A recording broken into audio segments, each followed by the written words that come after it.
Малолетникот кој се сомничи за убиството на 14-годишното момче во Прилеп дал исказ пред судија за деца.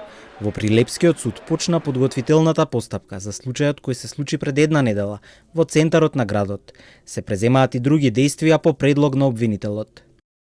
Судијата за деца во Основниот суд Прилеп презема истражни действија по предлог на Основното јавно обвинителство Прилеп, и тоа со слушување на сведоци, со слушување на оштетените, со слушување на детето и вештачење. Од обвинителството потврдуваат дека е побарано психолошко вештачење. Претходно беше побаран притвор за малолетникот и истиот беше одреден од страна на судија. Во тека истражната постапка за прибирање на останатите докази, кои треба да помогнат во расветлување на случајот.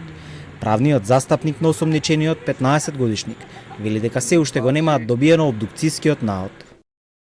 Во тека истражната постапка за собирање на останати докази, по наредба на обвинителството се прави психијатриско вештачење за неговата, по однос на неговата пресметливост и општата душевна состојба.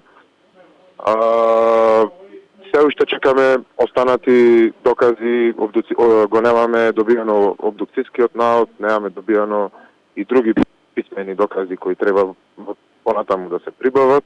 Свирепото убиство на младото момче се случи на 29 февруари во центарот на Прилеп. 14-годишникот бил избоден со нож. Момчето почнало да бега од групата, но по неколку десетици чекори паднало на влезот на Прилепската чаршија. Според законот, малолетникот кој се сомничи за убиството не може да добие затворска казна како кај полнолетните лица. Казната е со алтернативни мерки или во институции и трае најмногу до 5 години.